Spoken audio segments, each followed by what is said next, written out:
Good evening. Thank you all for being here. Welcome to those of you watching on Zoom. I'm Tony Andrews, Senior Associate Director of Community and Local Government Relations for George Mason University. And I am very fortunate to be based here at Mason Square, right in the heart of Arlington. This campus is home to some very impactful graduate level programs in business, law, government and policy, peace and conflict resolution, and now engineering and computing. You may have noticed a beautiful new building outside on Fairfax connected to this building, and it's called Fuse. And it's a really neat partnership because it's a public-private. We have tech companies coming in and leasing space, and Mason researchers and staff and students will be in there doing research and programming around digital innovation. And we hope that will just be a wonderful synergy here in Arlington and beyond. It symbolizes our vision of what a modern university can be, not only in impacting the local business, but also engaging the community. Speaking of which, tonight we are very proud to partner with Agenda Alexandria and Advance Arlington, two vitally important nonpartisan groups that explore issues of the day, issues that impact us all. And tonight we're going to explore local government in the 21st century and discuss if local governments are in sync with constituents with our two very distinguished guests.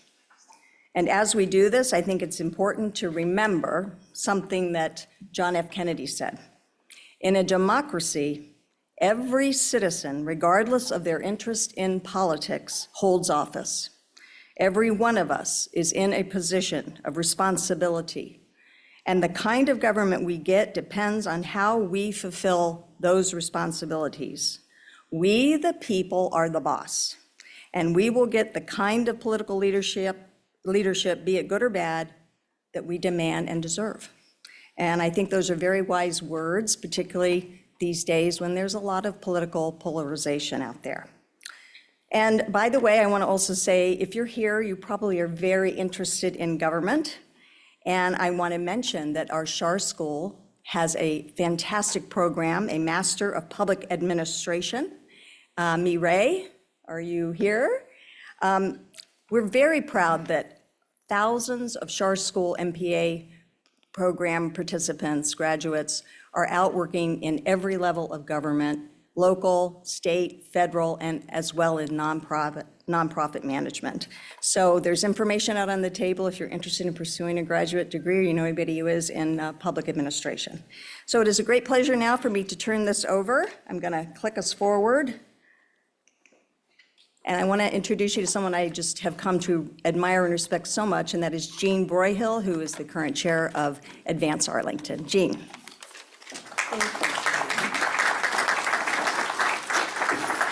Thank you, Tony. It's a pleasure working with you, and also with Rod Kukrow, who was the chairman at the time when we started this program for Agenda Alexandria. And Rod, would you please stand and be recognized?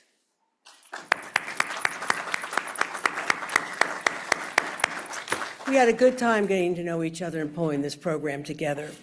To maximize time for the program, Rod and I tossed a coin to determine who would represent the two organizations tonight, and I won. So thank you for that, Rod. For more than 100 collective years, both Advance Arlington and Agenda Alexandria have been elevating compelling issues to our communities without advancing any partisan agenda. These two nonprofits educate and inform our citizens while advancing civic dialogue. Tonight, we are grateful to be partnering with George Mason University, a critical member of and contributor to both of our communities. Thank you, Tony, for planting the seed and providing this opportunity to bring our respective communities together in civic dialogue. As a native Arlingtonian, I feel like I've grown up with George Mason University since I remember cans, and I also remember the first shovels going into the ground out in Fairfax for George Mason. It is now my pleasure to introduce George Mason Professor Alan Abramson. He is of the Schar School of Policy and Government, where he is on the faculty of the school's Master of Public Administration program, which prepares graduate students for public service. Alan will provide some context for tonight's discussion by referencing some broad national figures and findings that are relevant to our focus on local activities. Welcome, Alan.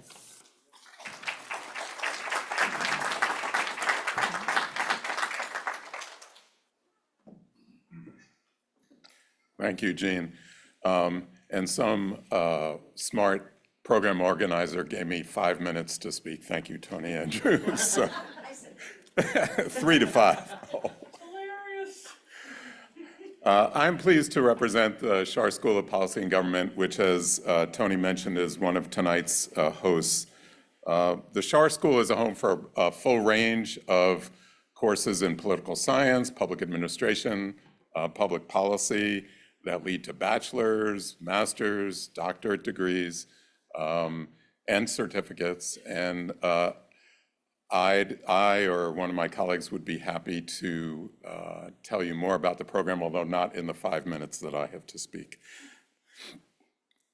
As you know, tonight's program is framed around the question of how we govern in the 21st century and whether local elected officials are somehow out of sync with their constituents. In my brief remarks, I want to talk a little bit about give some context to the local situation. I don't pretend to know much about Arlington and Alexandria, but do want to mention make four broad points about local politics. First, points about both the elected officials and about vocal citizens. First, regarding elected officials, why might some local officials seem to be out of sync with at least some local residents? First, in jurisdictions where, and I apologize, this won't be much of a political science lecture, but a little bit. First, in one-party areas like Alexandria and Arlington, elected officials may be more likely to fall to the ends of the political spectrum. As one of my colleagues put it, away from the middle, kind of another missing middle, I guess, in politics. In any case, it's not surprising that these elected officials who are a little bit further away from the middle are sometimes to the right or left where the average voter is, and thus the officials may seem to be somewhat out of sync with at least some voters. And what about residents? Why are there vocal residents who are sometimes upset with these elected officials? My second point is that researchers have found that it is generally true nationally and even internationally that wealthier, older, longer-term, home-owning residents of a community are especially likely to speak up when they think policies will negatively affect them. While some middle and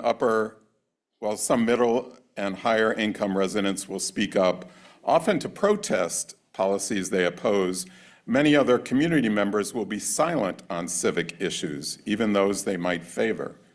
Their silence may be because they are otherwise occupied with trying to make ends meet, watching football, which you can now see on Sunday, Monday, Thursday, or Saturday, taking kids to dance class or soccer games, or keeping, as my son does, trying to keep their Snapchat streaks going.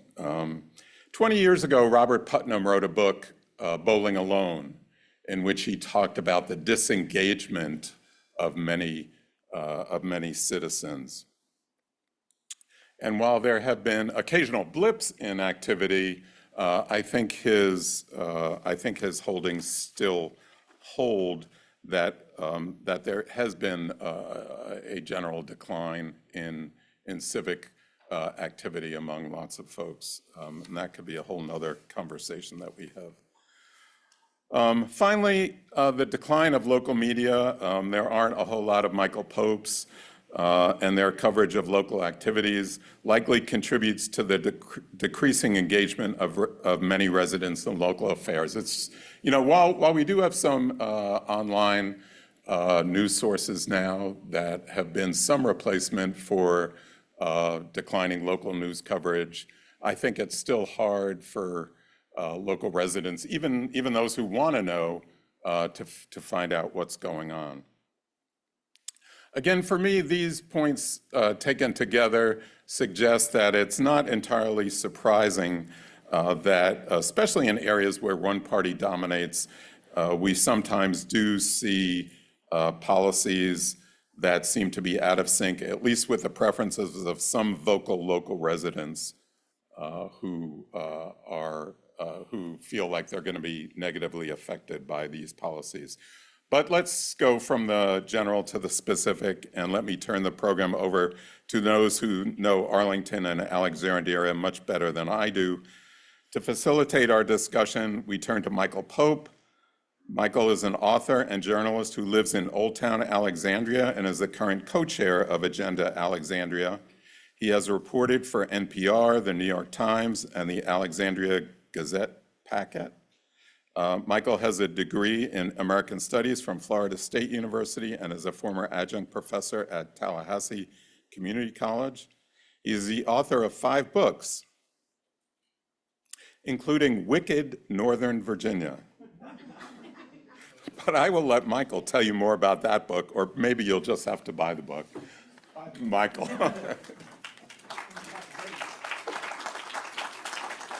Great. Well, this is a big treat for me to be in this room. Normally I'm over there where the camera is because that's where the radio stuff is.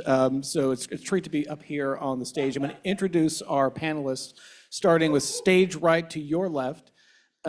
She in orange there.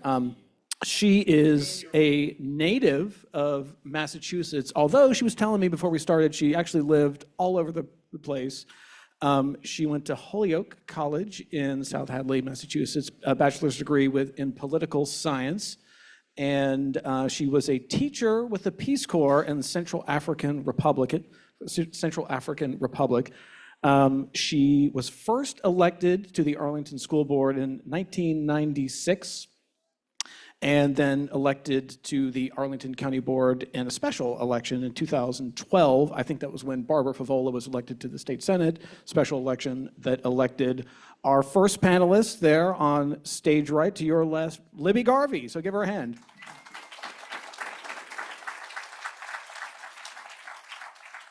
We are also joined by the person here in the center of the stage who is a native of Maryland. But we won't hold that against him. Native, born. When you're born somewhere, you're a native of that place that you were born. I was in Massachusetts 6 months. All right, let's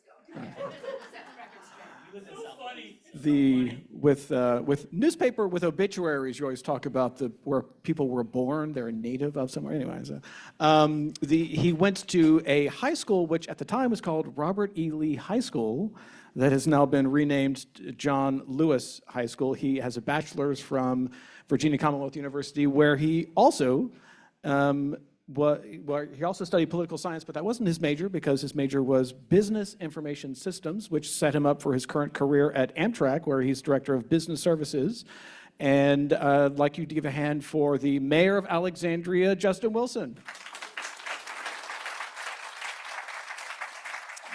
All right, now I've actually known both of our panelists for like 20 years, so this is actually going to be a fun time for me. I want to start with the title of our panel discussion here today, which is In Sync, not the boy band from the 1990s, but are elected officials in sync with their constituents? This is a topic that comes up all the time. I'm going to start with Libby Garvey and then pose the same question to the Alexandria mayor.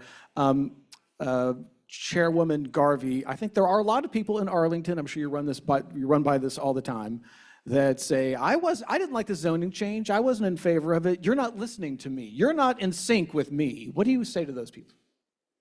Oh, well, I think what I say to them is maybe different what I'll talk about here, because I think that'd be more interesting. I'm saying, I'm sorry, I talked to them. Well, now, we got, just for the audience, just to make sure that we're all on the same page here, this is to the benefit of our conversation. These are two lame ducks, right? You don't have to run for re-election. You're the lamest of lame ducks. Well, I'm just saying, so if you want to look at the broad picture, I mean, I get it. It's 240,000 people, extremely diverse. The likelihood that anything I do, everybody will agree with, is pretty much nil, right? And particularly because we often are dealing with sort of difficult issues that are kind of controversial. They're controversial because people feel strongly on both sides. So anything I do, I'm going to make some people unhappy. I will say, actually, in some ways, that can be I've sometimes considered, we go into elected service, I think most of us, because we want to make the world a better place. We want to help people. And actually, I felt like I've done that.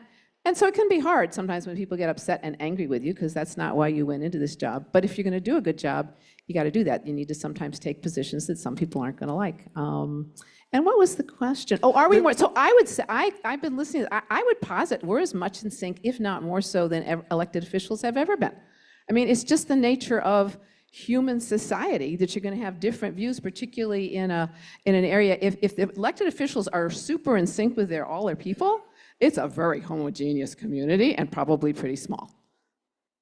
I think I'll stop at that and let Justin take it Justin from Wilson, here. I'm going to throw the same question to you. You hear this in Alexandria all the time. I didn't like the bike lanes. You're in favor of the bike lanes. I didn't like the zoning change. You voted for the zoning change. I'm against all this stuff that you wanted to do. You're not in sync with me. So therefore, you're not in sync with your constituents. What do you say to those people? Well, first of all, thank you. Thank you for having us. Thanks George Mason for hosting it. Thanks. Closer. Sorry. Proximity effect. Can you hear me? It's never a problem with me. Sorry. Thanks to Agenda and I still want to call you the Advance. committee of 100. But so thanks to Agenda and the successor to the committee of 100. But thank you for hosting us here. It's great to be here and have this conversation. So I guess there's a simple answer, right? Which is the simplest answer. Like, we're having elections in a couple weeks in Alexandria, and that is the surefire way to determine whether the electorate is in sync with the people, and ultimately the 160,000 residents of our city are going to have the opportunity to weigh in on what values they want to see represented on their city council, and that's going to determine kind of, at least from a simple perspective, whether they are in sync, if you will.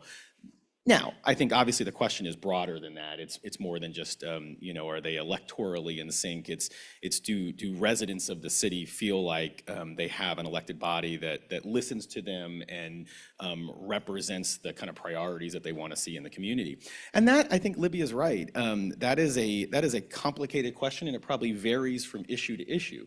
I also think what we have seen, and certainly in the aftermath of the pandemic, this has been even more prevalent. One of the silver linings of the pandemic has been that a lot of local governments were very quickly dragged into the technology age that the rest of society was brought into long ago. Our ability to have virtual meetings, our ability to have public testimony that is virtual. That was a foreign concept prior to March of 2020 for most local governments, and was really illegal in Virginia in a lot of cases. And very quickly the state changed the law, and most of us have held on to that. And so now we have people who are on the sidelines of their kid's soccer game who are testifying at a public hearing. We have folks who are taking care of a child or an aging adult at home and participating in these public meetings. And now, what that has done is it has brought a whole new set of voices into these processes that heretofore were not involved and were not able to be heard. And that has certainly caused some folks who previously had a louder voice in the process to feel like now they're being drowned out, or they're not listened to, or whatever. And obviously, we deal a lot with local government where folks mistake listening with agreeing, and those are two very different things. And I think we try to make sure that everyone is heard and their perspectives are heard. Doesn't always mean we're going to conclude in the exact same place where they are. So. And I think I'll add a little bit, because you brought up the pandemic and the way it's changed. And another thing that happened we remember the census. We had the census coming up and all of the ways that was getting messed with, and actually it was really crucial to have a good count. So we formed a complete count committee and started working on this ahead of time and really focused on counting people that often didn't get counted. And that meant reaching out to people that we didn't hear. And we started various techniques, pop-ups, also reaching deep into communities and trying to find leaders that may be a leader in a very small community, an apartment building or something like that, to help them reach out to people. So we really increased our efforts to reach out to people that weren't heard previously. And then we had the pandemic, and suddenly we realized we'd had the complete count, which had worked fairly well. And we said, okay, we better use that same thing. So then we had the complete vaccination committee, same kind of people, same kind of format. And both of those kind of run-throughs, I think, have helped us quite a bit in reaching people who are not, who traditionally kind of weren't heard, and finding ways of going to meet people where they are. And I think Justin brought up at the end of his comments something that's really kind of important. I mean, is the professor was saying, right, it's often older, more wealthy people are the ones that get heard. And what's happening is it's getting more democratic, I think, and we're hearing from more people. And those people who used to be the only voices in the room, it's a little upsetting because now they've got competition. And suddenly say, you're not listening to us, whereas in the past they used to get listened to because it was the only voice. But it's part of change, it's part of sort of what we're going through, it's modern life, it's generational, but it is upsetting to people who have been used to being heard and listened to and maybe responded to in a way that they're not as much anymore because they're not the only voice in the room anymore. I don't know, Justin, if you agree with that, but that's what I'm feeling a little bit. So Libby Garvey, you've had kind of an evolution in your time on the county board, but when you were first elected, you were a voice who was critical of the streetcars that were very controversial at the time, and you were a lone voice on that. And then as time went on, there were other people elected to the county board, and the dynamics changed there, over time. So, when you were first on the county board, I think a lot of people looked at you as someone who might be, for lack of a better word, anti-establishment, right? You're establishment or you're not establishment.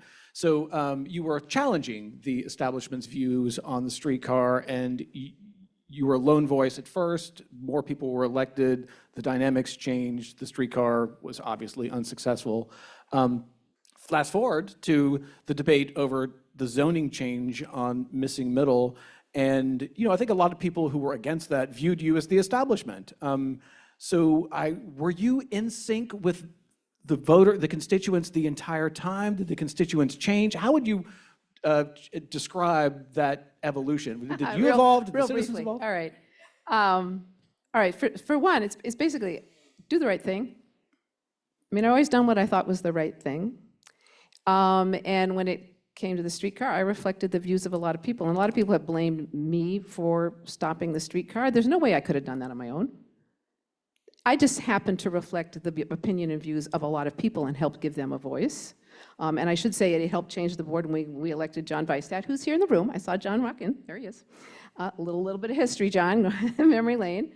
And also, you're talking about single family. I mean, I got kicked out of the local party. Actually, can we just pause there? Yeah. Chris Zimmerman was on the county board and he resigned. There was an open seat. There was a special election, and you worked to get Weisstat elected. Who was not a Democrat. Who's not a Democrat. Right. Shocking for Arlington politics. Yeah. And that was sort of the beginning of the end for the streetcars, right? I guess so. Yeah, because he won twice. So that was kind of what did it. And it was democracy working. I mean, what we're talking about here is democracy and how it works, right? And one thing that worries me today, watching things, is more and more people just get angry, and it's kind of like, boy, if I don't get my way, I'm taking my ball and going home, or you're wrong, and we just have to stop this. There's not this give and take kind of sense that sometimes you get what you want, sometimes you don't when you're in a democracy, because a lot of different people. And it's becoming much more confrontational. And I see that bleeding over into local politics sometimes, and I think that is difficult. When it comes to the housing, the missing middle housing, again, I did what I thought was the right thing. Although I will say on the board, I was at one end wanting to not, this was what I think everybody probably is aware of what's going on, but it was changing single family zoning to where you could build some multifamily. We were going up, first it was advertised up to 8 units. In a single family, I wasn't comfortable with that. Went down to 6. I was more comfortable with going to 4, but I couldn't get my colleagues to go with that. So we ended up where we were. I think I was sort of a moderating influence. And there are a lot of people who are really upset about it, and there are a lot of people who really like it, and it is divisive. It often falls along generational lines. It does often fall along generational lines. I remember when Alexandria passed its version of it, I interviewed the mayor, and he said, you know, when we were taking public testimony, you could really tell how someone was going to testify by looking at basically their generation. What generation are you from? And that'll tell you where they stand on the issue. Mayor, I actually want to follow up with something you just said, because it is aligned with the headline of our discussion about being in sync. You said something that piqued my interest, which was people often mistake listening for agreeing. You see this all the time in Alexandria politics. You weren't listening to me because you didn't vote the way that I wanted you to vote. So I mean, I did my testimony. You already knew how you were going to vote when I did my testimony. This is what you hear a lot of times, right? So what would you say to someone who said, I didn't like all the stuff that you voted for, you weren't listening to me? Well, you know, first of all, I hear that from time to time on issues, and I think I work very hard, and I always encourage my colleagues to do the same to make sure you engage with everyone. I think you got to engage with everyone and have and hear people out and make sure that even if you don't agree and even if you end up at a vote that they dislike, that at least their perspective was heard on the dais. One of the things that's, I think, a little different in local government versus state government and the federal government is, you know, our legislators at the federal and state level are usually, they're presented with legislation and they are voting up or down. It is a yes or no vote. And rarely in local government is something that simple. It's usually a much more nuanced, I think Libby just laid out as she approached missing middle, kind of how she approached it, which is, you know, it wasn't a yes or no, it was, hey, what exactly are we doing and making changes to the overall package? And so I think all of us approach local government issues, I think, similarly, where we are making changes to a proposal and adjusting it in response to what we hear from the public. And so it is very much a policy evolution as we go through that. But I do think, and I think, let me go back to your first question and your kind of overall headline, because I think this is important, and I think this is a trend, certainly in Alexandria and Arlington, and to a lesser extent with some of our neighbors. We are tackling some really, really big intractable issues. Whether it relates to housing, whether it relates to transportation, whether it relates to climate change, racial equity, we're tackling some really, really significant issues. And these are issues that I think are as significant as they are right now for local governments because of the policy actions or inactions over decades in our communities. We have a housing supply crisis and housing inequities because of the sum total of policymaking at the federal, state, and local level for generations. We have climate challenges, same thing, because of the policymaking we've been making. And so the subtle kind of genteel approach, if you will, that I think has largely marked local governments in this region for generations, it is not going to be sufficient to tackle some of these issues. And so I think you're seeing local governments, certainly in Alexandria and Arlington, advance some pretty aggressive policy to try to tackle some of these issues. Now, reasonable people can disagree about whether these are the right policy answers, or even in some cases, whether these are the problems that we should be trying to solve, because sometimes we are in that debate, particularly on some of the things that I described. But in order to solve some of these problems, and I would add to the mix, and I suspect we'll talk about this later, I would add to the mix economic development as well, to make a big enough change for people to notice on these policy areas, you got to be very aggressive. And that is certainly going to have proponents and certainly going to have opponents in the community. I think that's a really good comment. I liked your comment about it being genteel. And there are a lot of things that are going to, and it was a genteel approach, and all of a sudden, all of it is catching up with us. That's a really good point. I mean, climate change, anyone? It's here. We may want to continue to be genteel, but I'm sorry, Mother Nature's not genteel. People have got to be in houses, and if the people are unhoused, it's not genteel. You know, and so these are difficult problems that we have kind of been like not tackling them the way we need to. I will also say one of the things that we've taken to on this, like you're not listening to me, on all of the difficult issues we do, the staff, we will get a lot of questions, and we try to have, staff will do reports. We will have hundreds of answers to the questions that we've gotten. And you can go online and look at them and find them. And yet people either don't, because it's actually kind of hard, you got to go through all of those questions because there's so many of them, but they are answered, but people don't, and they still say, but you're still not listening to it. You don't, I mean, it's very hard sometimes, I think, because of how passionate people get, and that is understandable.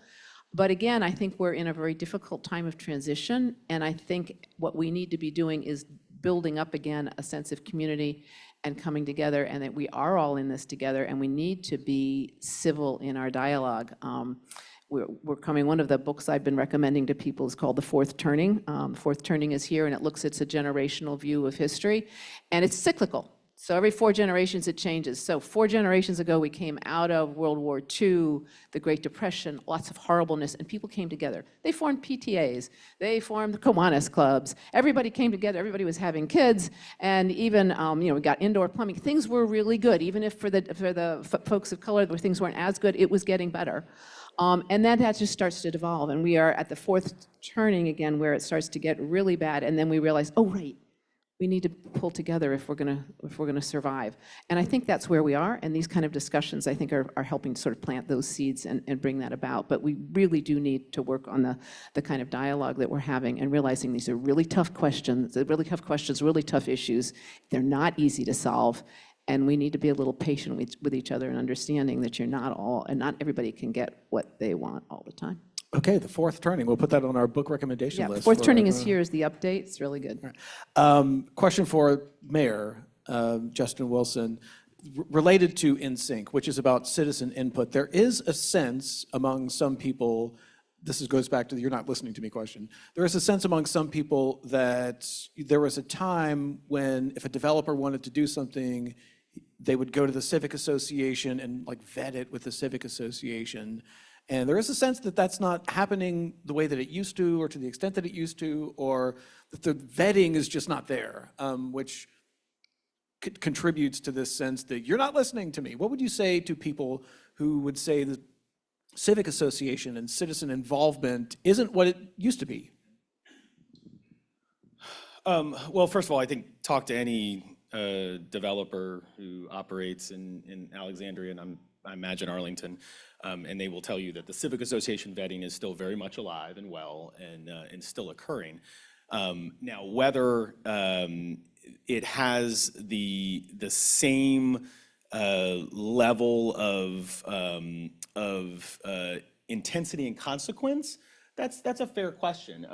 You're speaking to someone who was a civic association president in my neighborhood before I ran for council, and remembers very fondly the opportunity to weigh in on these cases, and knew that the city council would incorporate our input as they concluded land use applications.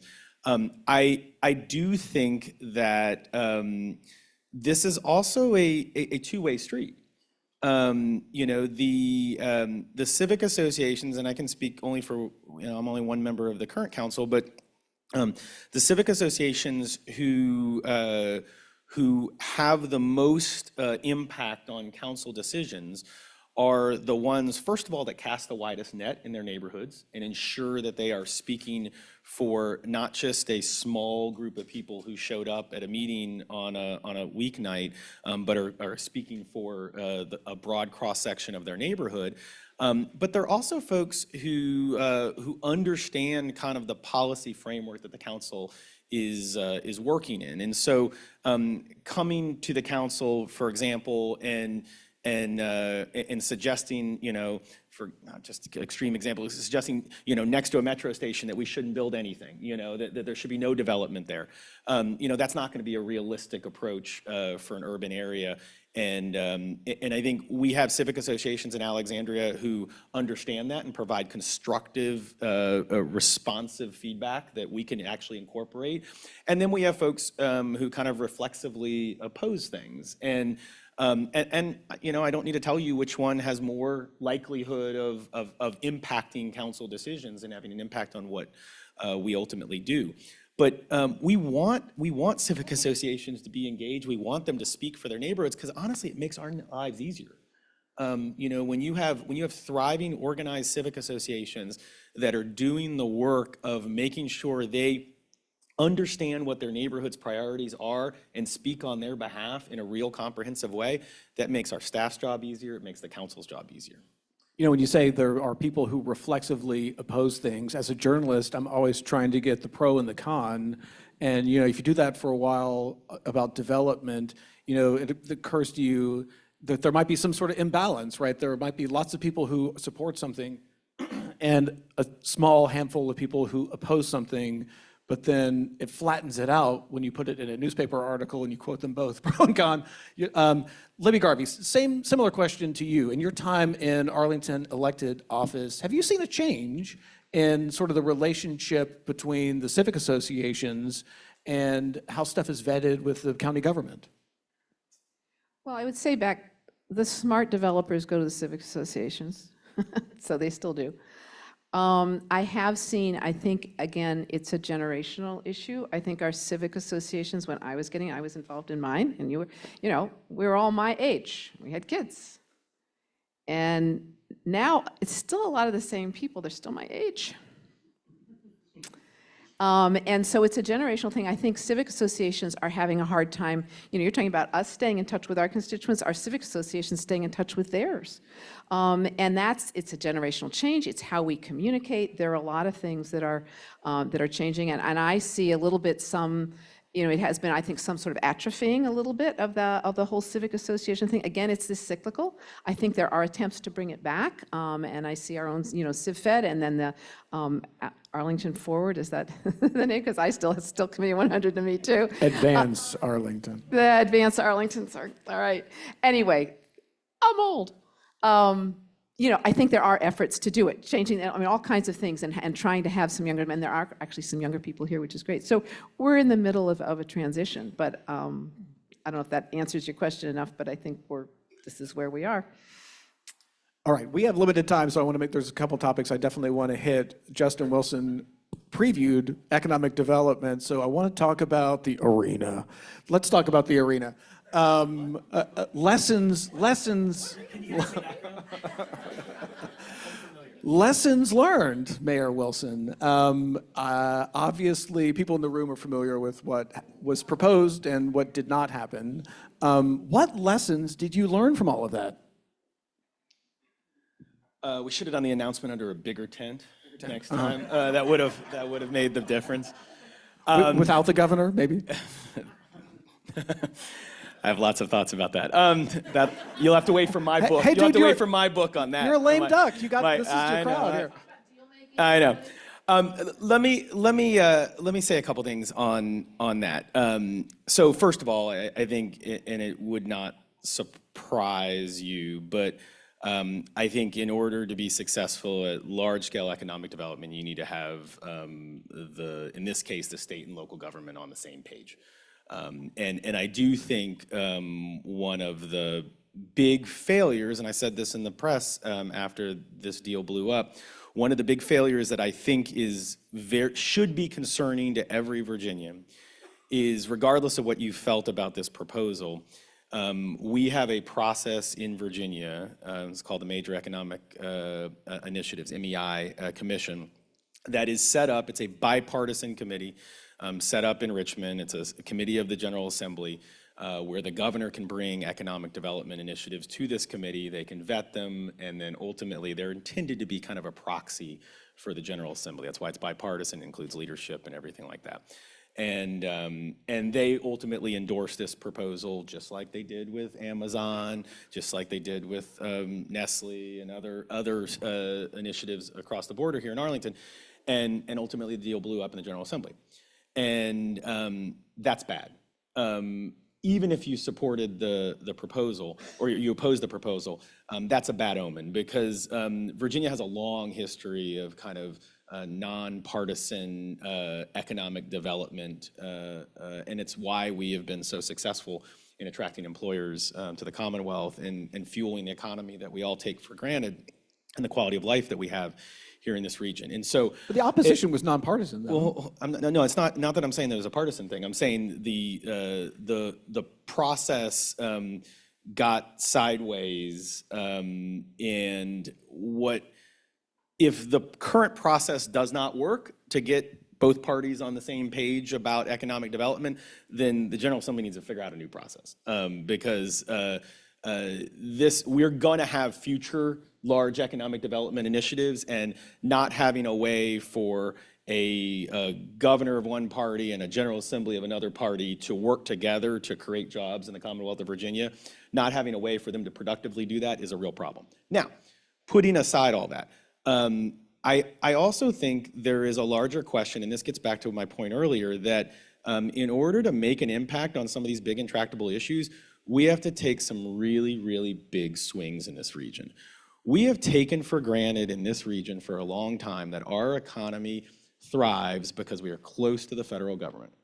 And regardless of what happens this November, and there is one possibility that would be much, much worse for this than the other, but regardless of what happens this November, our ability to keep and preserve the quality of life that we have enjoyed in this region, based solely on our proximity to the federal government, is reducing every single year. And we are both dealing with, every jurisdiction in this region are dealing with record high vacancy rates for commercial real estate. We're all figuring out how we transition our economy in a world where you don't need to be proximate to the employer to work for it. Economic growth looks very, very different in this region. And so we're all going to need to figure out what that solution is for the region, because just counting on the fact, as we have in Alexandria, we started because we were close to the river, we thrived because we were close to the railroad, and we continue to thrive because we were close to the federal government. That's not going to work into the future. And so we have to figure out what that answer is for Alexandria, and then certainly Arlington and the rest of the region has to figure that out as well. And little things are not going to solve that. They're not going to move the needle on that issue. Before we move on to Libby Garvey, you previewed that you might have some thoughts about working with Governor Glenn Youngkin. What do you, what was that experience like, and what lessons did you learn there? You know, I'm not going to kind of get into kind of personal conversations and things like that. I am frustrated, though, that we got to a place where there was certainly partisan elements to how that proposal was vetted, and that if some of the players were changed, a different governor, different leaders in the General Assembly, the result would have been different. And that's a problem. I think that's a problem for the Commonwealth. It's a problem for how we grow as a Commonwealth in the future. And so that's the part I'm more concerned about. I obviously have thoughts about the governor and his administration, and certainly we have been very outspoken in a lot of ways about how we disagree with this governor and disagree with policies that he has undertaken. But Virginia has a long history through Democratic governors and Republican governors of coming together to create jobs, and that failed in this regard. Libby Garvey, you got to watch the entire arena discussion from the safety and comfort of Arlington. But you guys in Arlington also have lots of very aggressive economic development projects you've been working on. The mayor just talked about two of them, Nestle and Amazon. What are your lessons learned on economic development? Well, I think one of them came about with Amazon. This region came together, and that's part of the reason it's in Arlington. We came together, and actually their continuing effects from that, I think, that is making us a stronger region. So that one lesson is when we all work together, we do better. And in fact, we got Amazon, and Alexandria has the Innovation Center, which I think in the long run, the Innovation Center actually may change this area more than Amazon. So, but you agree, sure. But we're all in this together, and it all helps. And you know, for a lot, so we're talking about Arlington and Alexandria. I bet there are people who go back and forth all the time. They don't know if they're in Arlington or Alexandria. This is where they live, right? And so I think we need to work together, and I think that is one of the major lessons. The Amazon deal, one of the things I said, and I really felt for you guys, because it somewhat was from the safety of Arlington, although we were very concerned about transportation. That was another issue with the state government. But the Amazon deal was a long time thing. And the region came together, and it was really over a year, right? And so there's a lot of work done. We did a lot of work with our residents, and we really worked things through. And I think that's part of what made the difference. You know, I will say with that one, at one point, our staff came to us and said, because there was sort of some negotiating going on, some was on the state level, but our local folks were really involved, unlike New York. Part of the problem with New York was the locals were never really involved until the very last minute, and you saw how that worked out. But at one point, our staff came to us and said, so we're thinking of putting this off, but we're not sure you're going to be comfortable with this. I can't even remember what it was. And really, as a board, we said, no. If we have to do that, that's changing us too much, then go somewhere else. We're not going to change that much. We won't do that. And they took that back. Amazon came anyway for a whole lot of reasons, Arlington and Alexandria and the whole region. But some of that was we got to work that back and forth, and you all just didn't have the time to do that kind. And I don't think you were, I don't think it was, yeah, I think you had a rough time. I'm sorry. But it's a cool spot you've got there. And I think there's cool stuff that's going to happen for sure. This is a great region. I don't mean to offer a disagreement, but I would point out that the Amazon and the Monumental announcements followed very similar timelines. The public announcement was made at a similar proximity to when the General Assembly session started. The public vetting had a similar duration before voting the General Assembly, and the MEI Commission heard it at a similar time. Oh, I'm sorry. I was going back to when they said when they went to 250 cities. Yeah. Do you remember that? That's true. That's what I was. There was all of that. There was a public awareness of that we were in the mix, probably a little bit earlier, but the actual proposal and kind of what was vetted by the community was out there for around the same amount of time. So it was just received a little differently. So in Richmond. So. I like it. Please continue to disagree with each other. Nah. This is great for me. Disagreeing, I'm just it's not clarifying some of the history. It's not useful. Yeah, exactly. Libby Garvey, a General Assembly question for you as someone who tried to be in the General Assembly twice, once in the House and once in the Senate. In fact, the first time I met you, you were running for the House of Delegates in 2005. A long time ago. When Marion Van Landingham did not run for re-election. It was an open seat. You were one of like 6 candidates, I think. Yeah, it was. In that election. And so I want to ask you, so you were watching the debate over the arena from the safety and comfort of Arlington. You were also watching what was happening in Richmond from the safety and comfort of being here in Arlington. And I want to ask you about what the mayor was just implying. If you read between the lines of what he was saying, what I interpreted him saying is that the chairwoman of the Senate Finance Committee had a vested interest in sticking it to the governor. So the politics of this sort of became intractably partisan, and the whole thing kind of fell down because of the intensely partisan nature of it in the General Assembly. Now, he didn't say that. That was me reading between the lines. What do you make of this how things work in Richmond, this place that you were trying to get to for many years? How do you make of how they handled that particular situation in particular, but just in general, sort of the intractably partisan nature of a lot of stuff that happens in Richmond? So let's see. I think I will go with Justin's description of his disappointment and how he knew things weren't going great. We'll just agree. And I have no inside knowledge of what was going on. I mean, I was reading the same papers. We came at the same conclusion you did, Michael, but it was just from reading the papers and maybe some of your reporting, so I don't know. It didn't look pretty. Yeah, Richmond I actually am happy I lost both of those. I ran for the state senate too, and I'm very happy I lost both of them. Life takes different turns. But I will tell you that running for them, I mean, I joined Agenda Alexandria. I'm sorry, I think I've let my membership lapse the last couple of years, but I actually even went regularly because this is part of my community. I'm sure, well, it's all right. It's not that big a check. It's really more the time going and things. And it's cool. I may even join again when I've got more time after I retire.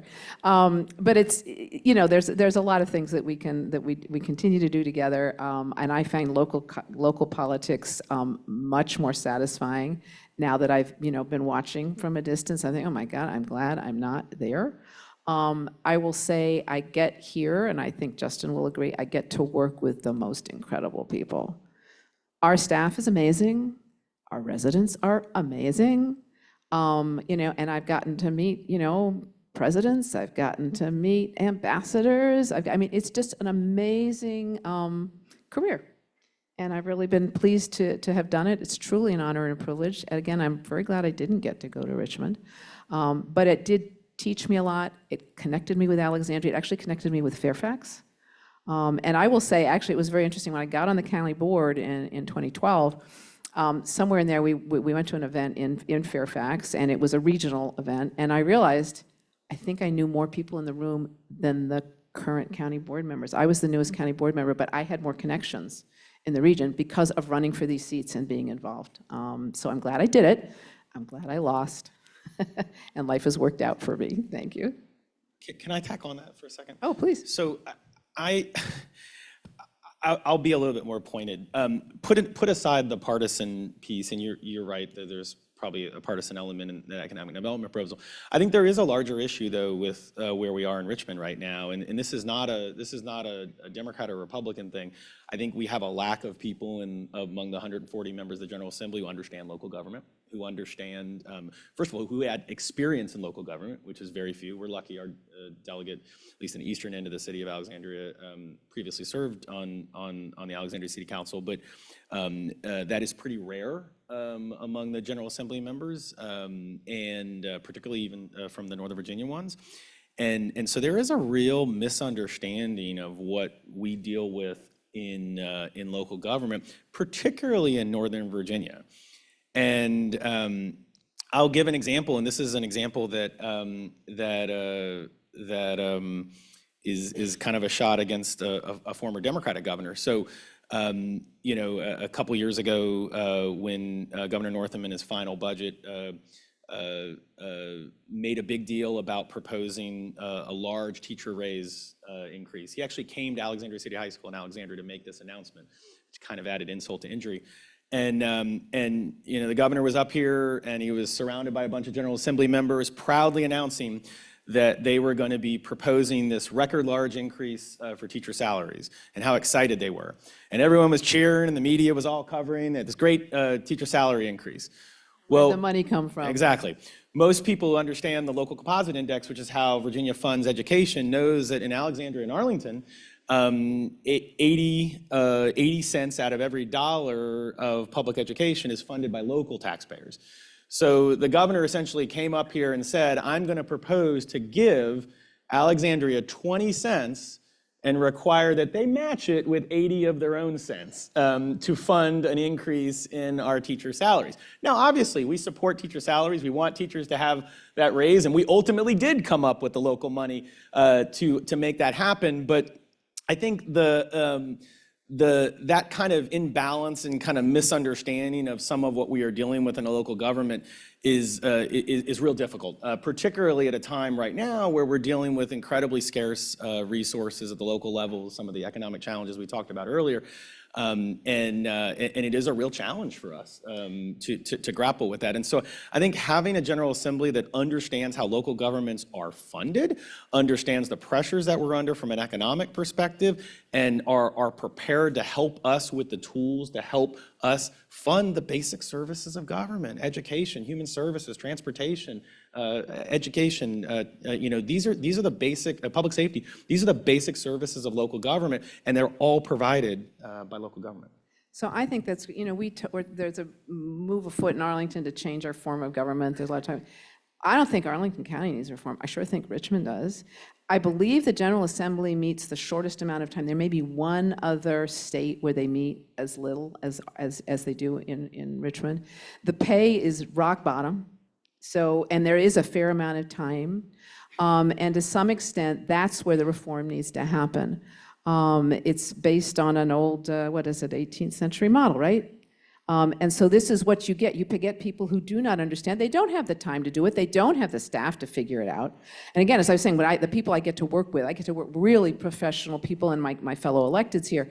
When you get down to Richmond, I mean, there's some good people, but they don't begin to have the background or the support. And it's crazy for us to expect them to on what they get paid and the amount of time they spend. So we get what we pay for. That's where the reorganization needs to happen. And you're absolutely right. There's a complete lack of understanding, sometimes a lack of respect, and we're all hurting from it.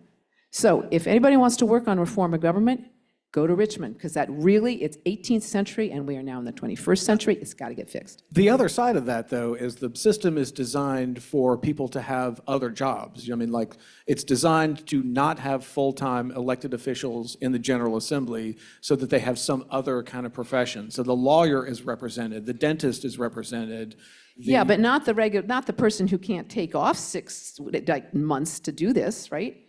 So it's very limited in the kind of jobs that you can do, right? So there's that. And then again, that's their real job. That's where it's designed. It's nice to think about the people recommending, but now look at the issues we are facing in the world, globally, and in the state. Do we really want part-time people doing this it's not even half-time, right? So I hear you. I hear that was kind of the idea. It was back to the gentleman farmer who had a plantation and could ride off for several weeks because everybody else did the work and they had a whole lot of money and nobody else could take these jobs. And it's kind of kept that way. And in fact, every system's set up to get exactly the results it gets. And in Richmond, it's set up to make sure that only certain people can actually serve there. And we're getting the results, and it's not so good. We need to change it. All right, we are coming close to 8 o'clock, which means that I probably should ask one more question before we open up our microphones here for questions from the audience. We also are going to have questions from Zoom that are going to be read by one of our Agenda Alexandria folks way in the back here. So final question to both of our panelists, which is about advice for future elected officials. So as we mentioned earlier, you're both lame ducks, and other people are going to be sitting in your seat next year and for many years to come. So what advice would you give to future electeds? And I mean, and if we could focus our attention here to our headline here and being in sync with constituents and, giving them a sense that they're listened to, what advice would you give to future electeds? Libby Gari, I'll start with you. Well, one advice I give to my colleagues is some advice that I think Chinese Emperor Lao Tse gave many, many centuries ago when someone asked him, how do you rule a great empire? And he said, very gently, like you cook a small fish. So yes, we do need to take big swings, and I think that is necessary, but in general, you need to have a deft hand and not be too, don't make any too sudden moves, move too fast, you lose your people, you're not going to get anywhere. Also, I found one of the reasons that I really have been enjoying this is over the years, I think the quality of local elected officials has really changed. And I found when I first got involved, back in the last century, a lot of time, I don't know, it just seemed to me there were a lot of big egos and everybody had to prove they were the smartest person in the room. And I realized some time ago, I don't want to be the smartest person in the room. I want the smartest person in the room to work for me. And in many cases, that's the case. Last thing is some advice I heard that if you are a leader in one of these positions, you can't be an expert in anything. If you're an expert in something, you're way down here, you're missing stuff. You've got to stay up here and stay above it so that you can know something about everything and get those really smart people to advise you and you can understand their advice. I think that's it for the moment. I'm sure I could go on and on, but let's turn it over to Justin. Well, if something else comes to you, let us know. Justin Wilson, advice for future mayors of Alexandria, future members of the city council. How can they better engage the citizens so that maybe in the future there's not this problem of lots of people saying, I wasn't heard? Well, first of all, I try to, and I always I advise all my colleagues, answer everyone. I have tried in the decade and a half that I've been on city council to answer every email. Every Facebook message is answered by this guy. Every tweet is answered by this guy. Every social media, He's really extreme, I try to make sure that people can access their government. I think that's one way you stay in touch. It's also one way you kind of understand what's on people's mind, even people who you really disagree with. I also think it's important that you stay out, obviously, into the public. Make sure you don't become inaccessible. Make sure that folks feel like they can reach out and touch you. I actually think that having another job makes me a better public servant. So while I agree with Libby that certainly Richmond, there's a real challenge with how we constitute those jobs and who can serve in those jobs, and that's even true in local government too, is that it's a real challenge.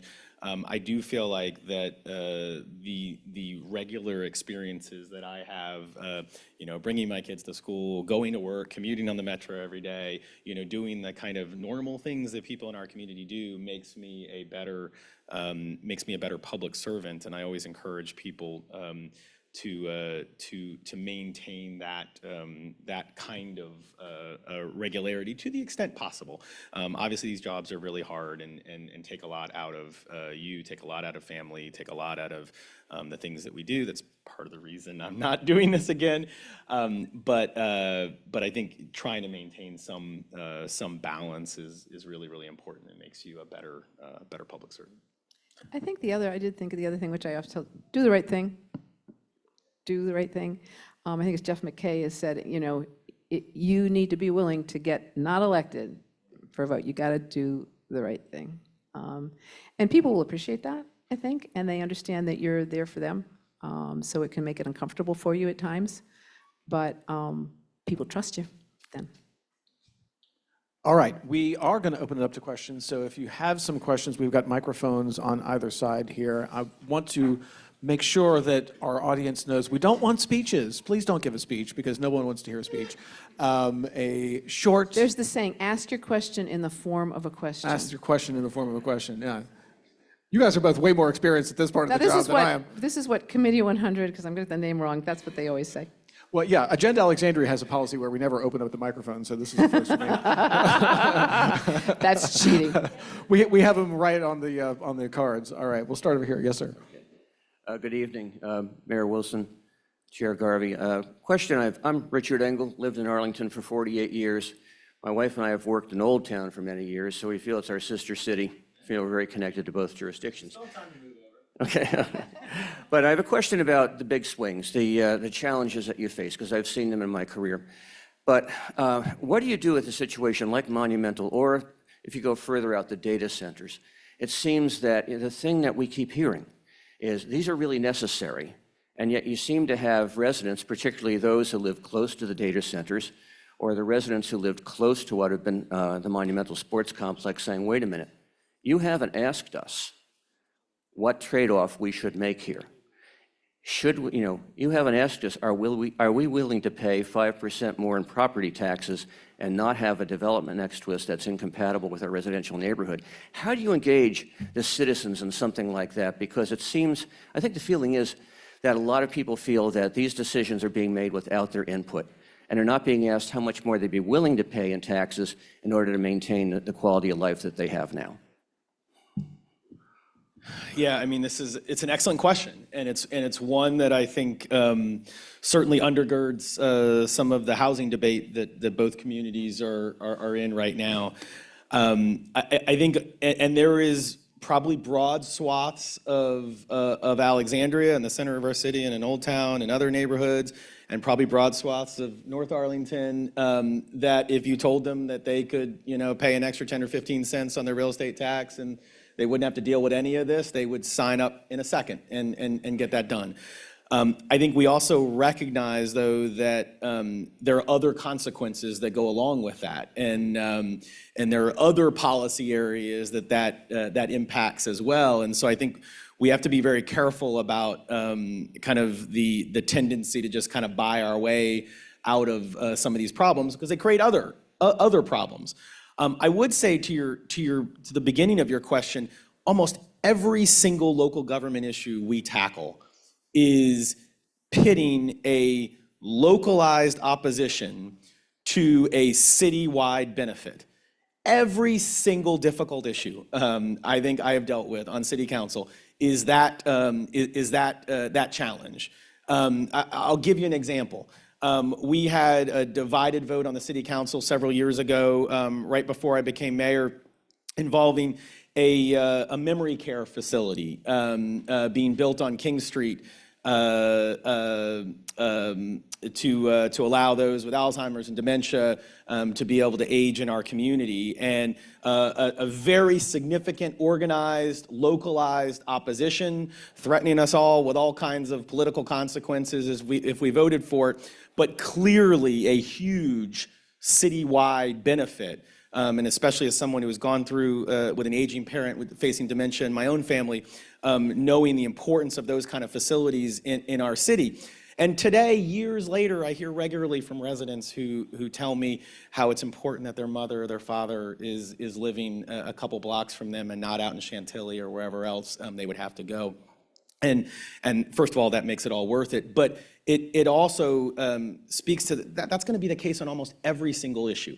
So whether it's economic development, whether it's housing, whether it's education, we're dealing with right now, whatever the investment or whatever the initiative is, you're always going to have that tension between a localized opposition and kind of citywide good or citywide benefit. I think obviously our job in local government is to balance that and figure out how we ensure that those who are concerned about whatever it is are heard and have a voice in that process, and we try to accommodate their concerns.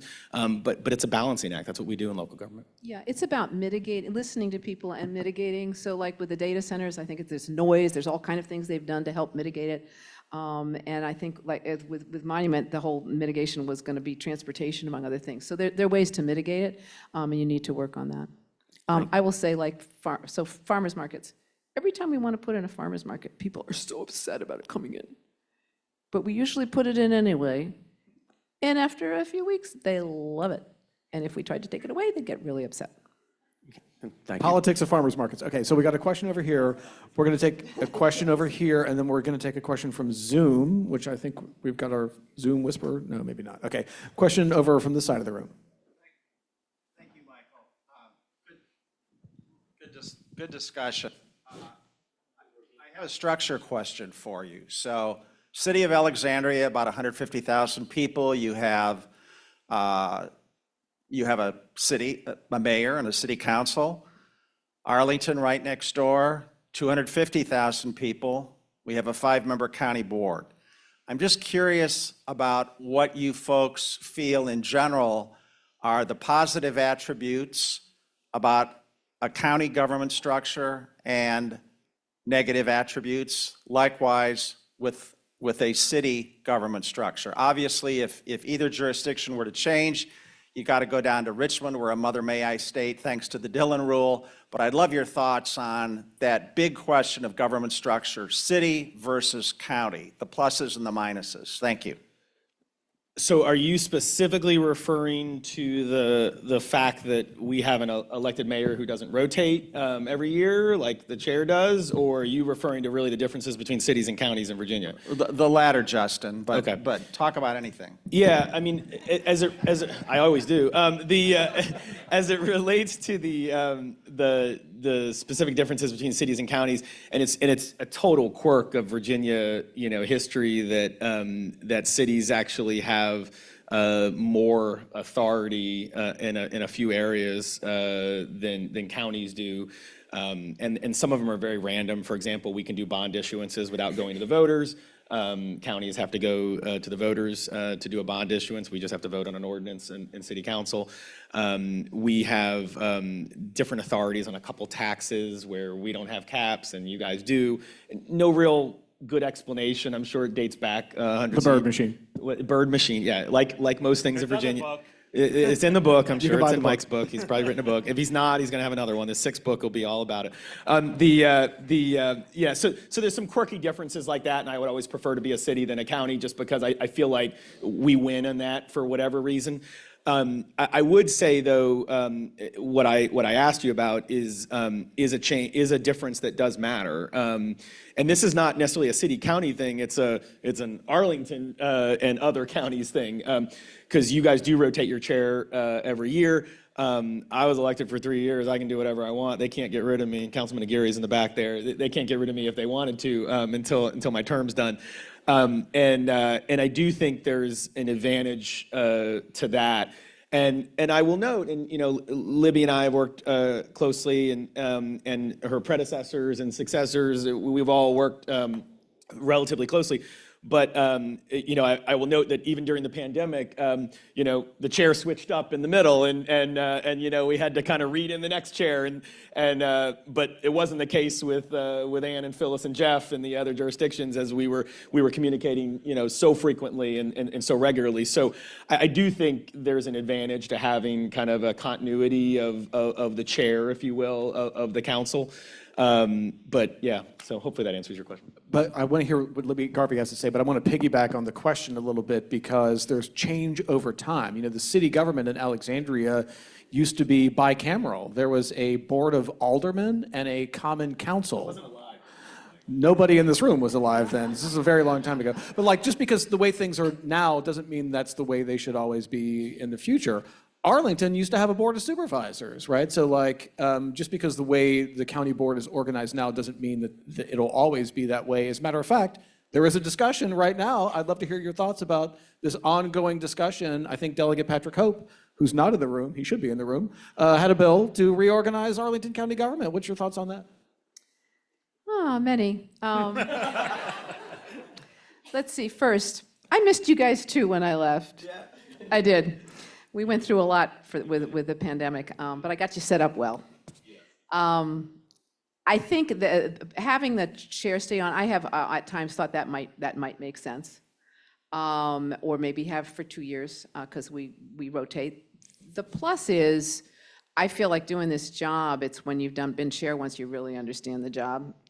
So having everybody be chair, you understand a lot more, I think you do, how things work when you've been chair. So there's that. I think there are pluses and minuses.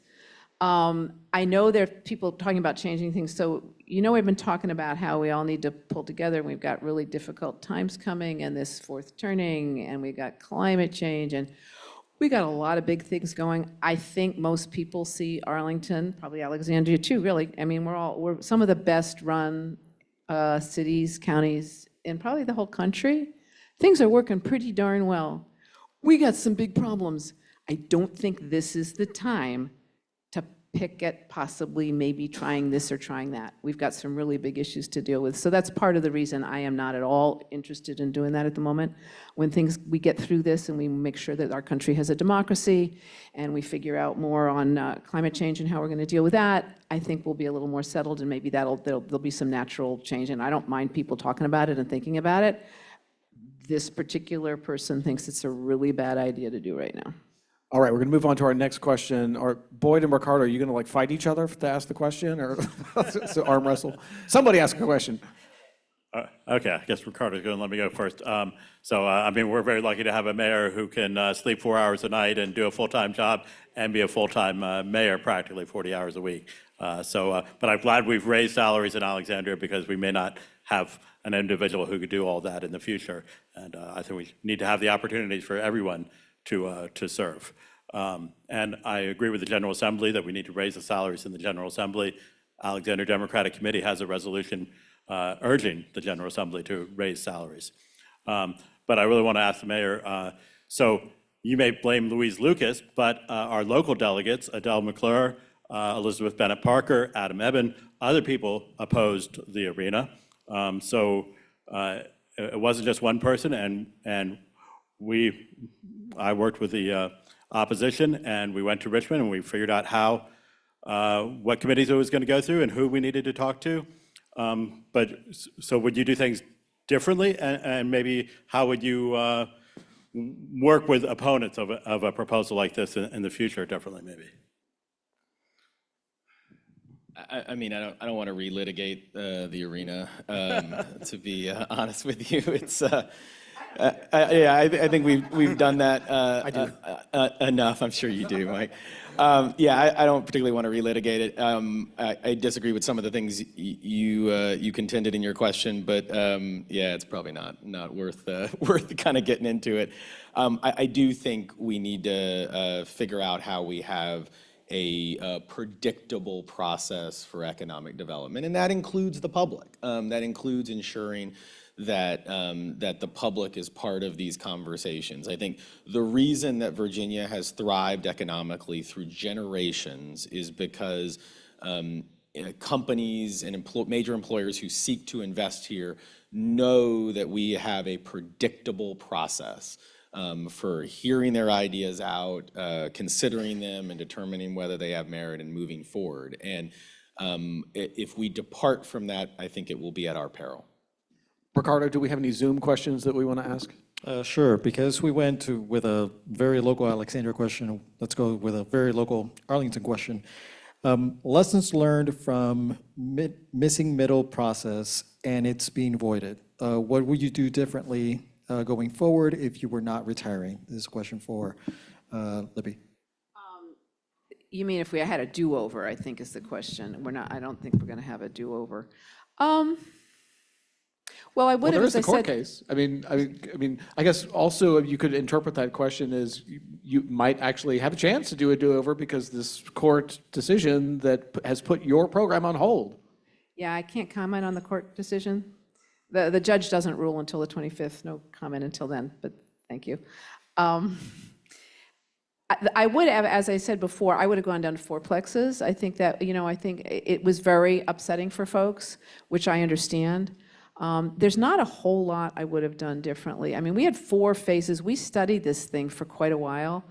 And there probably needed to be more discussion, which I've said in a variety of times. Arlington actually does not have a strategic plan. So it wasn't really always clear to people where we were headed, and that's one of the reasons I started this Arlington 2050 thing, and we're going to start talking about what do we want Arlington to be like. We sort of haven't had that discussion as a community.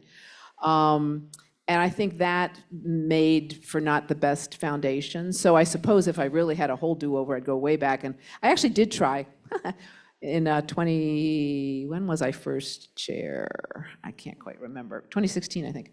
I did try to get a strategic plan discussion going, but that kind of didn't go over well. People didn't like the idea of doing that. So we didn't do that. And there were some major discussions about, where we want to go as a county that we haven't had, and we're having them now.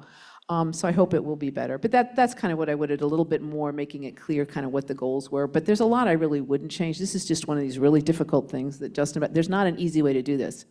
But when you've got 75% of your residential area devoted to single-family housing only, I mean, it just does, and you've got a housing crisis, it does not make sense. It really doesn't make sense. So I do, and you do a lot of reading, listening, I listen to stuff, I think we're doing the right thing. But it's just very difficult to pull out because of all the change. And I think if we could have come together, a little more discussions about where it is we're going, and worked on not, as I say, doing fourplexes, not 6, made it a little gentler, that little, cooking that small fish a little more gently, I think it would have helped. Hope that answers this question. Can I just jump in here for a second? So I can't comment on litigation that the city of Alexandria is involved in. On this issue, but I can actually comment on litigation that Arlington County is involved in. But I will say nothing. Let me just note. Obviously, the city, the ordinance that we adopted was different in a lot of ways. The missing middle. Obviously, there was some commonality, and certainly, I think the press and others have conflated the two. There are differences. The litigation is different as well, and we haven't gone to trial, and so that's why I'm not going to get into any of that. But I would say that if you kind of read the transcript from the Arlington case, putting aside your opinions on the housing issues and the underlying housing issues, which obviously I have very, very strong perspectives, there are some very significant issues being litigated in this case that affect every jurisdiction in Virginia, and a core responsibility and a core power of zoning and land use authority that has been in the past pretty sacrosanct in local governments. And so this case, obviously, I'm sure will have a long way to go before it's completely resolved. And but I do think that every Virginian needs to be watching this case, and ultimately may end up being a conversation in a future General Assembly session, because there are some really important issues being litigated here. Yeah, and good luck learning about the case, because the openness and transparency of the court system is lacking. Let me tell you that. Do we have any other question from over here? Hi, my name is Jan Bates. I'm from Alexandria. I have a question for Mayor Wilson. If Alexandria were 70% Republican and 30% Democrat instead of the reverse, wouldn't you be in favor of a ward system? So let me give you my perspective on a ward system. So I'm actually not reflexively opposed to a ward system. I know a lot of, I have colleagues who are, and I know there are people that are opposed for partisan reasons. I will say this, that there's two groups of people that generally support in Alexandria wards. One is Republicans, and two is people who are mad about some controversial issue that that they were on they ended up on the losing side, if you will. They didn't like the council's vote on that issue. And I've always suggested to those people that I don't think that a ward system would solve either of those problems. I have studied over my time in the city of Alexandria's politics and our precinct politics more than almost anyone. And I feel like I know the way votes turn out in the city of Alexandria. And if you were to draw 6 wards in the city of Alexandria, there is no way you can draw 6 wards that will give you a Republican seat. You just can't do it. There's just not a possible way. Maybe if you got to 20 council seats, you might be able to draw a couple Republican areas. We don't have enough Republicans, and they don't live in a contiguous area to draw Republican seats. And even if you somehow figured out how you gerrymandered a seat to create one, you have one person in a gerrymandered seat that doesn't represent any continuity of community. And the same is true for some of these controversial issues where, so you're going to end up in a situation where instead, right now you have 7 members of council who, for political reality, have to listen to everybody in the community.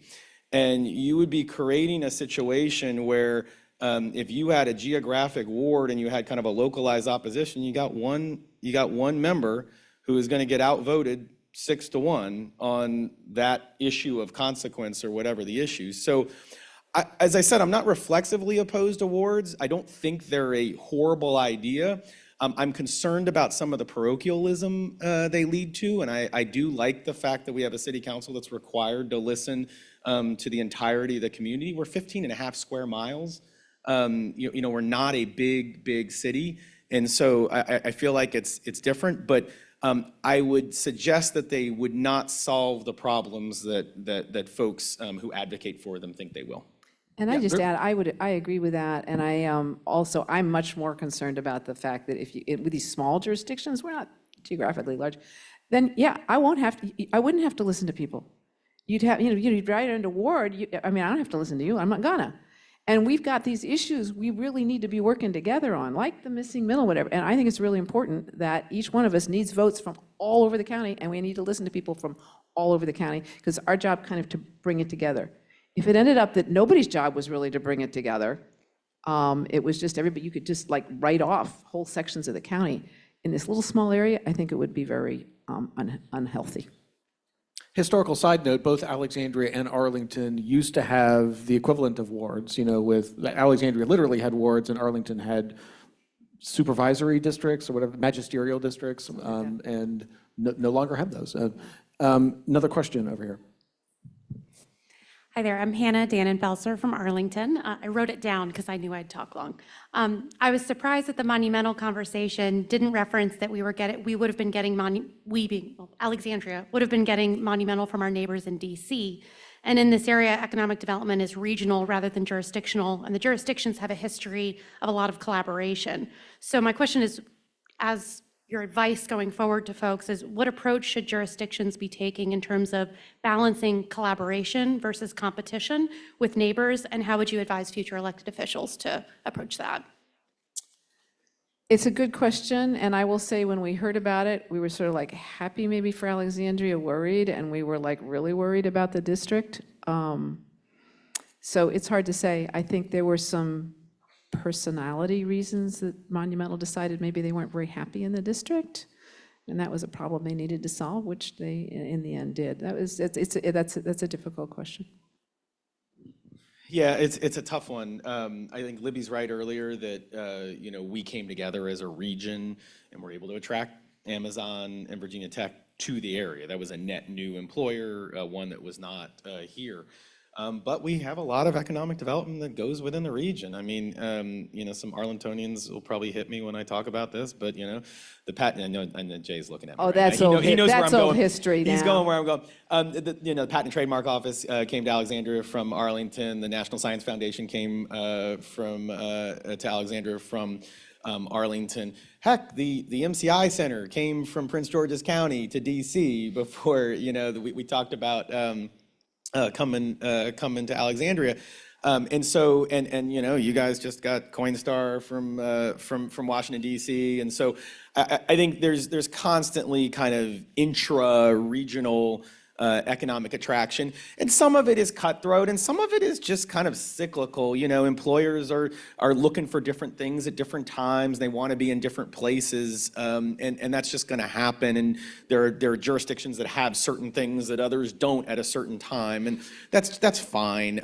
I think we, though, as a region, need to be hyper focused on how together we can attract net new employers to the region.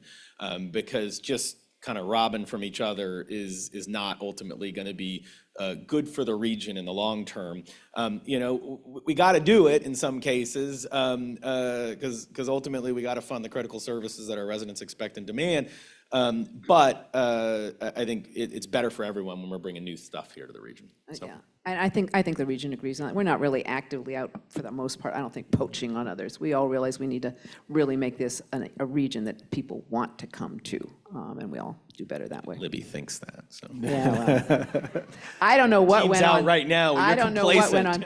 I don't know what went on, but I think Monumental was a little unhappy with the district for a while, and that was not, My book. That's all. That's all in your book. We'll read it. You don't want to relegate it here, but you're going to write a book about it. Okay, so another question. Hello, my name is Pamela Berg, and I have a question for the mayor. I also want to thank you both very much for your service. I really appreciate it. I'm going to sort of piggyback off the ward question, but I'm going to ask it in a different way, not really about wards, but the idea of ranked choice voting in Alexandria as a reflection of, a more accurate reflection, if you will, of the constituency. And also, I want to tack on the idea of greater voter turnout in local elections. Alexandria and Arlington have some of the highest voter turnout in the country on presidential elections. And local elections, not so much. So thank you both. And yeah. Yeah, absolutely. Well, first of all, I sponsored the ordinance that moved our elections out of May to November, which has now become state law. Like most things, Alexandria led the way and everyone else copied us. So I do feel that was an important move to make sure we bring more people in the process. And obviously, since we've done that, even in the when we have 3-year terms, so we fall in different cycles every time. Even in the years when we're in the low state years, if you will, the turnout is still higher than what it was prior to when we were in May. May was just an unnatural time for people to turn out and vote. But I think there's a lot more we can do. We do now have the authority in Virginia to go to ranked choice voting. I would tell you that there's not current support on our city council to do that. We'll see if the next city council thinks that's something they want to pursue. I would suggest that because of the way we do Alexandria City Council, where you get 6 votes and the top 6 vote getters win and everyone's at large, I think that would make a ranked choice really complex. And I'm not actually opposed to ranked choice, but I do have some concerns about kind of voter understanding of the system, and I think there is a lot of what we call organizational change management required to make that transition. And I think in Alexandria, with the way we do council, that would even add a layer of complexity that I think might be a bridge too far for the city right now. So I think if we were looking at ranked choice, I think we also need to look at kind of structural changes to council and consider them at the same time, because it would just be chaos. Isn't there a part of you that would like to see the single transferable vote divided 6 different ways? I mean, like, just as a process, it would be fun to watch. Libby Garvey, I'm going to actually... It's not a video game, actually Mike. do. It's We not do. a video game. Yeah. We actually do ranked choice voting in Arlington. And I think doing it with your 6-member council wouldn't make sense. I mean, the things that ranked choice is supposed to kind of help, when there's 1 seat up and you've got multiple people running, then it makes sense. Remember that election you were talking about, 6 people running? So if there'd been ranked choice, I probably would be in Richmond today. Because there was one young man who you gotta go, remember who that was? He got 33%. Yep, and then everybody else. She's talking about the 2005 election for House of Yeah, Delegates, yeah. when the winner was a guy by the name of David England. That's right. Yeah, that's right. So he had a core group that was really energetic for him. And then the rest of us, and he was sort of an outsider a little bit. I think the rest of us were kind of more He had just traditional. moved to Alexandria like the previous year. Yeah, yeah.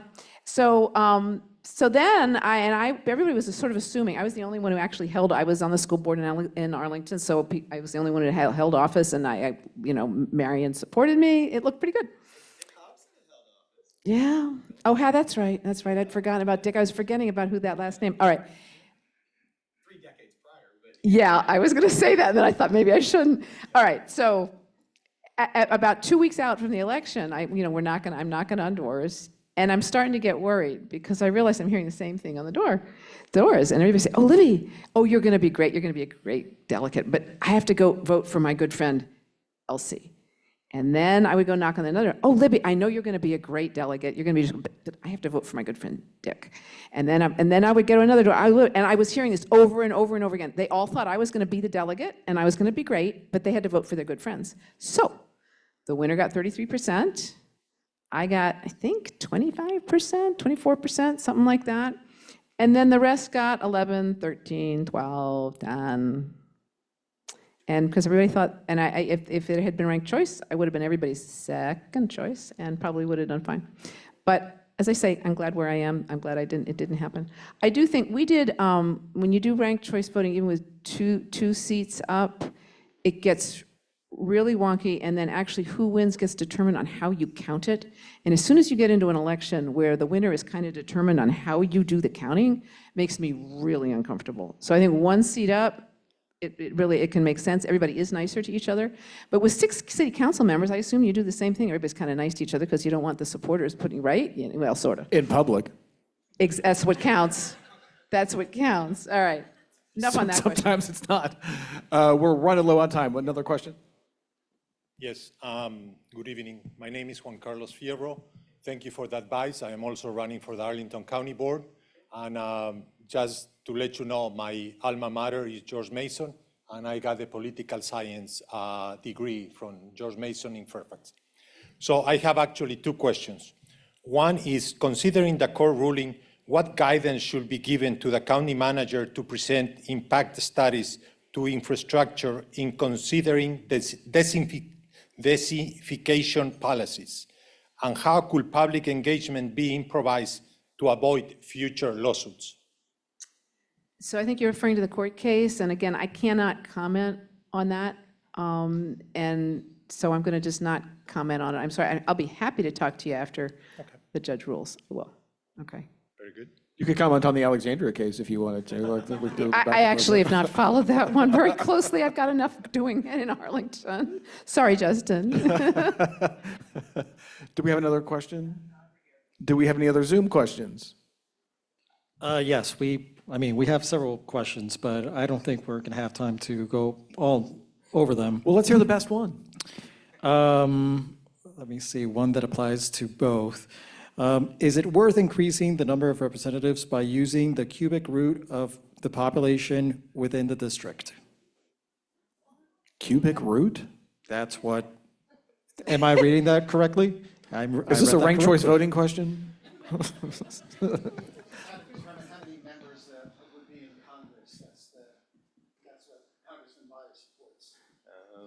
I could have figured that would come from Don. Yeah, this is AI. Now he's really into the math, right? I'm going to let Justin answer No, that. I was gonna let Libby handle that one. Could we try another question? Yeah, let's. Ricardo, Sure, okay. a question that we can actually answer. Well, that we can understand and, yeah. My sorry. verbal score was much higher than my Yeah. math score. Let me just be clear. Me too. Yeah, much try at higher. least That's why we're doing this work. Much higher. Let's try a related one. Is there a way to increase geographical representation at a local level by having something like the DC Advisory Neighborhood Commissions body? So I'm not so familiar with the DC, but we have a very active advisory commission, we have an active civic associations, and we have a lot going on that way. I'm not real super familiar with what DC does. Are you, Justin? Vaguely, I think it's obviously a more established it's established function of what the civic associations will generally do in vetting development and things that are going on and speaking for their neighborhood. And obviously the city sponsors it and helps elect people to it. They put them on ballots, official ballots and things like that. So I think there's always room for a more institutional involvement of residents and the ability for residents to be able to provide input in our processes. And so I'm always happy to consider things like that. But yeah. All right, we are running over time, but I see we've got one more question, so I think we've got time for one more question, and then we'll wrap it up. All right, thank you. This question is actually for Mayor Wilson. Alexandria is a very diverse city, diverse in terms of demographics, diverse in terms of thought. It was also brought up in this discussion that there's a perception that council doesn't always listen. And I'm trying to square that with something that George S. Patton said. And I'm linking that with the idea that my perception is, just looking at council votes, there's an awful lot of 7-0s, unanimous votes. So my question is, Patton once quoted as saying that if everyone agrees, then someone's not thinking. How do we square the diversity of the community with the apparent unanimity of the way the council votes? Well, I guess I would push back, but then in partial agree. So, when people look at our votes and they say, "Oh, most of your votes are unanimous," first of all, 3/4 of the votes, if not more, are just consent items or functional votes and things like that. But as I mentioned earlier, a lot of what goes into a council vote is months, if not years, of policy making and nuance that gets us to a product that we're voting on. And so, zoning for housing, great example. You know, a large land use plan that we might consider, different master plans. It's not like they just come out of the ether and we vote on them. You know, there is a multiple work sessions with the council and other bodies where we're crafting. And members are offering input and making changes, and things are getting, you know, changed and evolved in different ways before it gets to kind of a place where we are having to cast an up or down vote. And so there is a lot of work and a lot of opportunity for those disparate and diverse voices to be heard and are heard during that process as the policy is changing. You know, I would also suggest that, you know, and both boards now are all Democratic, and that is from a partisan perspective, we were all elected as Democrats. But you know, as Madison wrote in Federal 10, right? You know, we Federalist 10, we have factions, right? There are clearly factions on the council.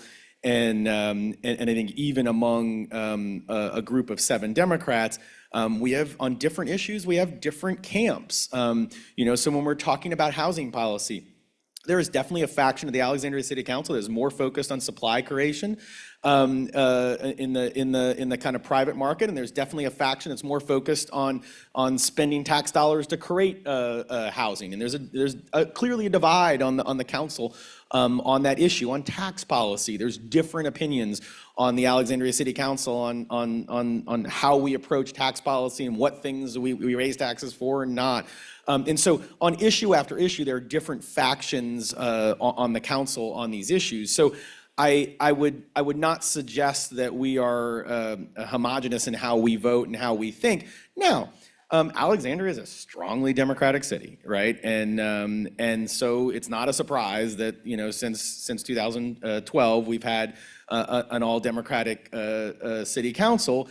And that shouldn't be a surprise given what I'm sure you're going to see in November when you see the vote totals in this presidential election. But you know, so we have similar values and a similar value base, but we certainly have different approaches to the issues as we take them on. Yeah, I think you know, the same thing in Arlington. Part of it is just the collegiality, and also there's a lot of going back and forth. You don't see it in public. We have briefings and there's a natural inclination to try to get your colleagues to vote the way you try to persuade each other. And then often there's sort of some trade-offs, and people, all right, if you do this, I'll do that. And so a lot of these agreements kind of get worked out. It's hard to do at the dais, and it's often in the background, and often it takes months. And I say, yeah, some of these things have been going on for years. I mean, the housing, you know, missing middle, we talked about for years. So there's a lot of work that goes, and then when it ends up at the end, it's often that we're all pretty much in agreement. I like to think, actually, because it's the right thing to do. But there are times where we kind of go around and around, and I think actually in the most recent meeting, I said, okay, all right, enough of this, we're just going to vote. You know, because some things are worth a lot of time and a lot of effort. Some things just aren't, and we're just going to vote. And so getting just to voting and having people on different sides, that's kind of a quick way to do it. But I think if you're really making policy and working together as a team, it's not that unusual or unreasonable that you're really working together and come out in the end at the same place. Can I say one other thing? Because I think this is also something that's changed in both of our tenures in elected office, and it's changed around the region, and certainly in Alexandria and Arlington, but also in Fairfax, and I think it's probably coming to Prince William and Loudoun, where the general election has become a lot less climactic in Alexandria and Arlington. I'm the last Democratic nominee for city council to lose in a general election in Alexandria, and that was in 2009. And it's been a while in Arlington as well. And as a consequence, the primaries have become where all the drama is at. And look at Alexandria's last several mayoral primaries. So go back to 15. We had an incumbent challenged by 2 challengers. Incumbent lost. 18, I challenged the incumbent. I won 52-48. 21, the former incumbent challenged me again. I won 57-42. This most recent election, we had 2 members of the council and another person who's not on council running a 3-way mayoral primary, again showing significant divides in the community. So what has changed, the general election is not as important, but the primaries have become way more important, and you see similar turnout levels that you used to see for these kind of old climactic general elections. Now it's happening in the primaries with the same level of investment and all that going on. So, All right, we are way over time, so I'm going to ask one lightning round question, and then we'll wrap it up. So you're leaving office. What's next for you? We'll start with Libby Garvey. You were first elected in 1996, right? Yeah. You've been an elected official in Arlington since 1996. Yeah, I think I was sworn in, or 96, yes, elected in 96. So in sworn in 2025, 97, yeah. it will be the first time since 1995. Yeah, it's 28 years. What's next for you? I'm not sure. I have some personal things that I want to do. I'm actually thinking of starting a PAC, Libby's Local List, focusing on local government. You heard it here first, folks. Yeah, I probably did. I mean, I've talked to Libby's other people. Local List PAC. And what would the PAC do? Possibly, well, I would like to mentor and foster good local government candidates, because I don't think there's enough attention paid to local government. And I think there's a lot that can be done, and I'd like to support folks in local government because it's absolutely crucial. It's where the rubber meets the road, and people don't, everybody focuses on Congress and other things. And it's an area there I know a lot of folks and maybe could have some influence. Or maybe I won't do that, but I'm thinking about that. You say everyone's focused on Congress. I know lots of people think Justin Wilson is going to run for Congress, right? You hear this all the time, that Justin Wilson is, Byers not going to run for re-election. Justin Wilson, are you going to run for Congress? no. Like, every time people tell me that, and I got quoted in a paper, and Don called me after I did this, but every time people ask me that, and I say, they're literally, they just expelled a member, they're like fighting in the hallways, like literally fighting in the hallways. Why on earth would anybody want to be in the United States House of Representatives, right? It's a miserable place. And I believe the congressman saw that quote and emailed me and said, it's not that bad.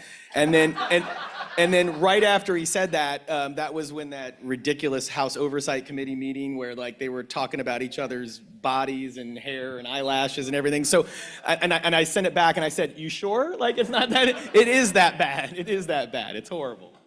All right, can I get a round of applause? Libby Garvey, Justin Wilson.